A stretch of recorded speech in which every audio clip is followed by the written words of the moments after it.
To my wife, Danielle, I knew you was the one for me the very first time we met via video chat.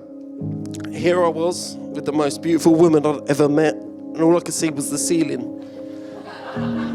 Because Danielle was crawling around her bedroom floor trying to find a hamster that had gone on the run. All I could hear in the distance was, "This effing hamster," while I was talking to myself. I thought to myself there and then, this girl don't care about what people think of her. She is who she is, take it or leave it. It's probably the part of her personality that makes her think it's okay to burp and blow in my face at every opportunity.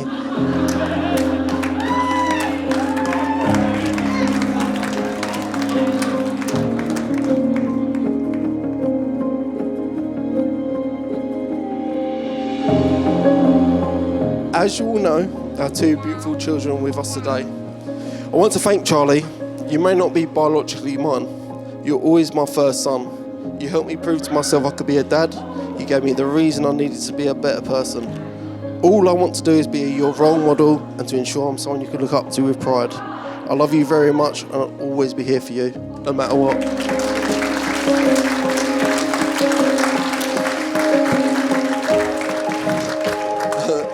To my happy, smiley boy Teddy, you will not have a clue about this speech until you see it on video when you're older.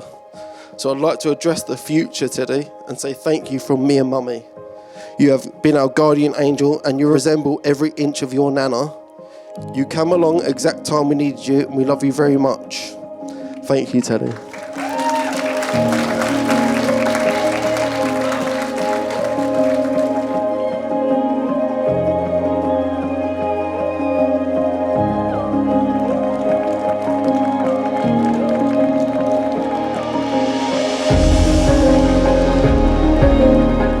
Clearly someone very dear to Dan that is not with us today.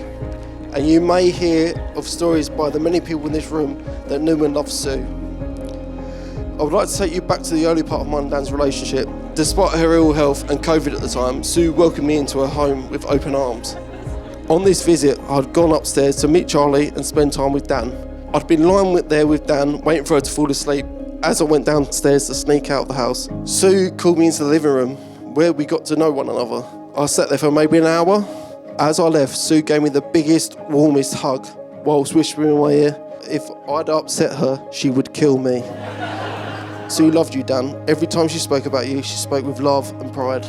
Sue gave us the platform to give this relationship every chance during lockdown. She's the reason we're all sat here today. She's the reason I have two beautiful sons, and she's the reason I'm marrying my best friend and soulmate. There was this one time, myself and Sue were sat outside Janet and Chris's house. And I noticed that Stu had started to cry. I asked her what the matter was. She told me that she is happy and at peace now that Dan had got me. She knew that I loved Dan and would take care of her.